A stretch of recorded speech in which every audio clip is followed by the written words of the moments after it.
Boy, have I got something for you guys today.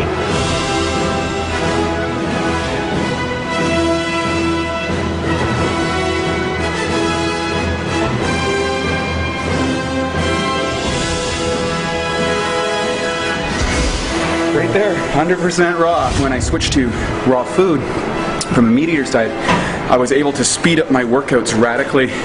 My recovery improved a lot quicker, and this allowed me to have more energy and dynamics. I used to think that there was no possible way that I could ever build any kind of muscle or have any kind of tissue or be any kind of athlete if I didn't eat meat and chicken and fish and beef and all sorts of things that walked on four legs.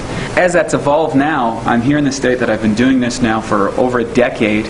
Won titles in national titles in bodybuilding, no chemicals, no drugs, none of that stuff, and went to the world championships and had a lot of wonderful experiences. I was able to do that not because I was eating meat, because I wasn't.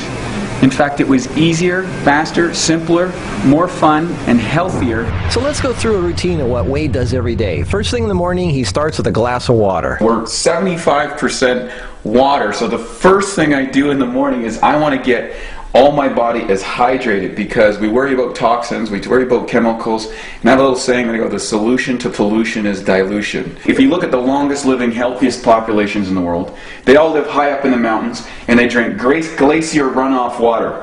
And the Japanese have created a way that we can turn regular tap water into as close approximation as possible as that glacier runoff milk that these long-living, healthy, vibrant populations are used to drinking.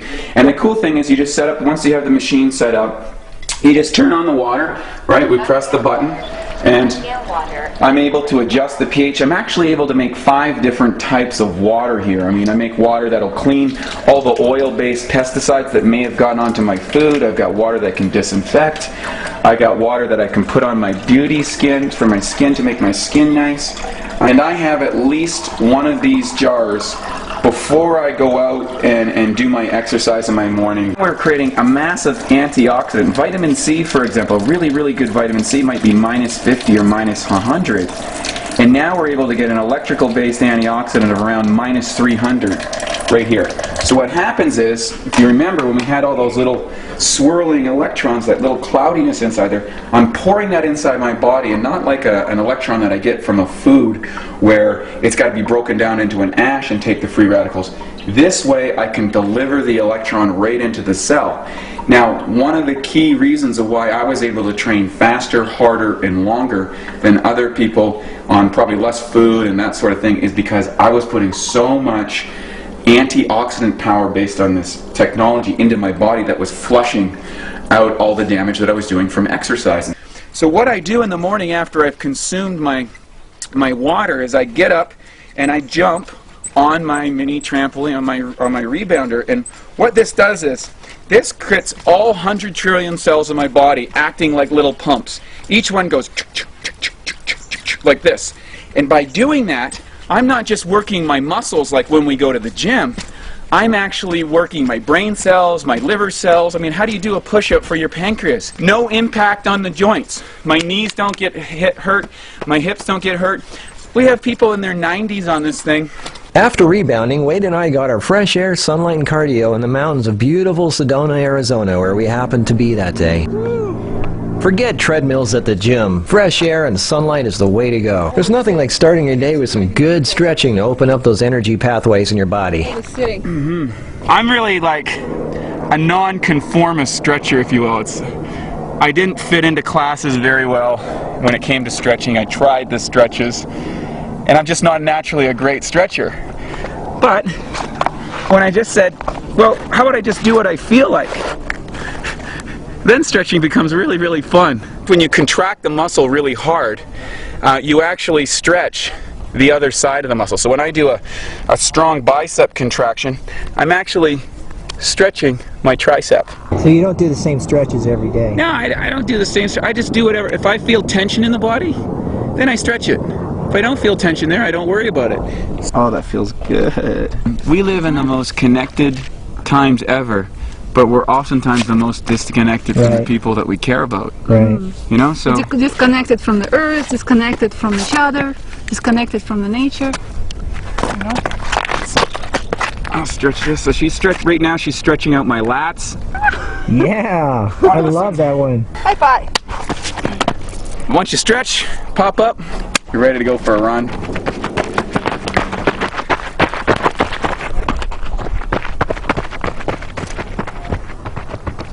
You know, they email you right there, how do I gain more weight? How do I do this? Well, first thing, you got to get your mind in control. It's really a mental thing. And if I get my mind in the right place, the food, the nutrients, the right things will naturally flow into my life, flow into my cells, and they do that when you're relaxed, not when you're tense. Well, manly men out there are going to see the chapter on this DVD called Meditation and go, I don't care about that, I just want to have big muscles, just tell me what to do. Well, you know, it's interesting because I didn't have very good genetics for building muscle. I didn't have the right structure, the right muscle mass, everything. I really had a lot of strikes against me when it came to that way. I wasn't naturally a muscular guy, or it didn't come easy for me. And one of the things I recognize is that the top athletes in the world always seem to have a better mental state. And I first came across Dr. Lee Poulos had a bodybuilding CD, and he was a psychologist that had developed mind techniques about breathing and visualization and stuff like that. And I thought, wow, well, I knew that other athletes had used this, and I started doing it as a bodybuilding. And then literally, after a while, by getting into these states, I was able to command my body to do things, and yes, this is possible. Here's a regular person moving their bicep. Now, there's a little bit of flexion, something happened. Now, or I can tense that muscle up really hard and flex it and develop now what's different? There's no more weight on my hand. Nothing's changed other than the mental connection that I've put into it, and over time, you know, I can connect it like this, or I can just move it like this. Big difference. So you build literally that mind-body connection. And that's just not an idealist kind of slogan or something. There is an actual reality. Here I was, this, you know, lifting guy, you know, eating weight, you know, eating all this protein and lifting weights and all this sort of stuff. But as I developed, and you think that's the way to build that, but as I got more peaceful with myself, as I got more centered with myself, and got deeper into meditation, now my workouts took on a whole new dimension. Now I was able to produce stuff instead of struggling to get in straight to shape or lose body fat or gain muscle. It became easy because my mind was not resisting me. My subconscious was not resisting me. And that's real strength. Strength isn't in the muscle. Strength isn't in the body. Right. Strength is really in the soul that permeates through the mind that then comes out in physical expression. So it's 3-stage. Meditation gets you to the top and you can come top down, as opposed to trying to build myself from the physicality back up. So every morning, after I get back from my initial cardiovascular workout, I put myself a quick shake. Water is a big thing, and of course one of the biggest nutrients that we require. I throw a little bit of digestive enzymes, because I believe the average person, they don't need that much protein, but if you're lifting a lot, more amino acid blends from a variety of plant sources. Now I like plant source protein much better, because the old saying is, oh wait, how do you get your protein? You know, you need how many grams of this and that, and really, it's not what you eat, it's what you are able to absorb. And once you've switched over to a plant-based products, and you start putting this in your body for a couple weeks as opposed to like synthesized, overly processed stuff, you can't believe the difference in how you feel, how you digest. And instead of taking in hundreds and hundreds of grams of protein, you'll cut your protein by probably right off the bat 50%, and maybe even a little more, as your body gets cleaner and more efficient to digest this. Now, a lot of people are going to look at this and say, that's a tiny little blender, and you're a big guy, and most people have Vitamixes, which, you know, can hold 4 times that. Yeah. I mean, they're going to look at that and say, how's that big guy going to get any of that little tiny drink? You know, that's a really good point, and we're so consumed with mass of food as opposed to the density of food. So in other words, it's how much life is in there, and also how much my body's able to extract. So when I first start switching over to, you know, from a carnivorous, you know, meat-eating mentality, like, you know, over a decade ago, my mind was like exactly asking that question. How do I possibly go from eating all this meat and stuff? But what I didn't understand is I might have been eating hundreds of grams of stuff or all this stuff, but my body was only absorbing a fraction of it because it had all this crud and sludge and all this sort of stuff in it. As I switched over, when I first started eating, I couldn't get enough raw food. And really what I found out is my body was actually starving for nutrients. Even though I was eating a lot of calories or proteins or fats, I wasn't actually absorbing it. So when I started eating all the raw foods and the foods that naturally occur in the way nature made it, you know, like all the other animals do, for about a month or two, I was just literally, I was eating massive quantities of food. It was like, my body's like, oh my God, you're getting fed.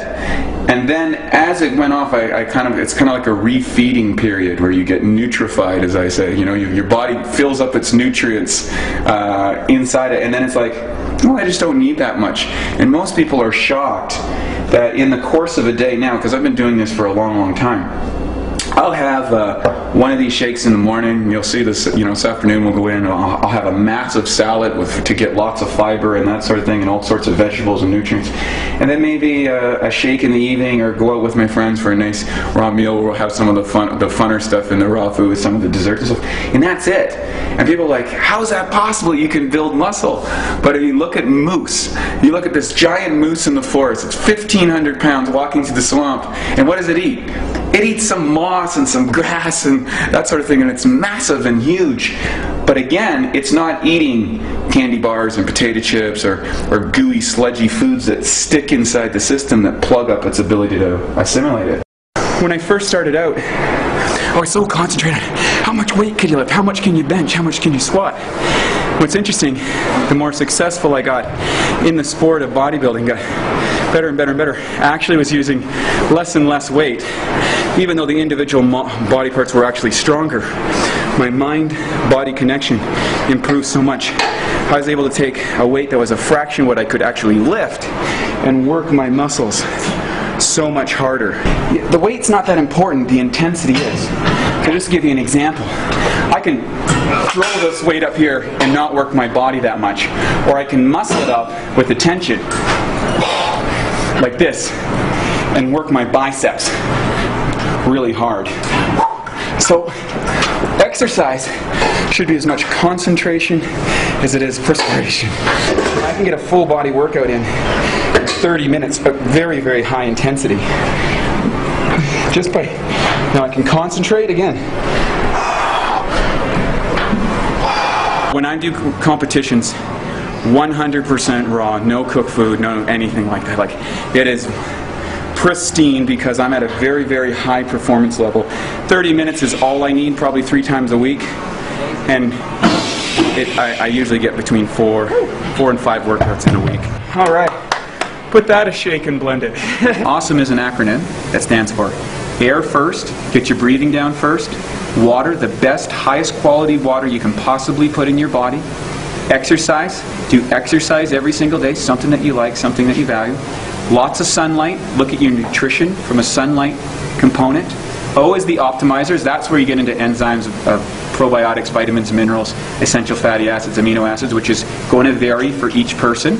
Then there's the mental beliefs and attitude, putting good food in our mind, good mooding in our attitude. And the final thing is education, testing, and coaching, the etc. That's the AWESOME formula. Just because I put something in my mouth doesn't mean it actually got into my cell. So it's really about how much actually gets digested, absorbed, and utilized. I think cleaning the body first, feeding the body is the next step. So I got release, rebuild, and revitalize. And then revitalize, this is where you're getting into, I think, where Marcus, I think you're really an expert on this, is finding the wild crafted foods that are grown right out in nature that have all sorts of things that we don't even know in science that give you a lot of vitality, energy, and power. One of the things that I love to do everywhere I travel is find myself a nice organic salad bar, and I make what I call a rainbow salad. Celery. This is actually the gorilla's favorite food. Celery. Celery is a gorilla's food? Yeah, and the real super secret, I think, to building muscle is look at moose and elk and all these things. Sprouts. Holy God, look at that. I just load this up. And guess, here's the best part. You got no sprouts out there? The sprouts, The sprouts don't weigh much. All this stuff usually goes by the pound, so you really get the value when you're doing. There is the finished product. Look at the colors. I mean, that just looks so appealing. There is no way I could fit all the information on this one little video. You have got to get the DVD.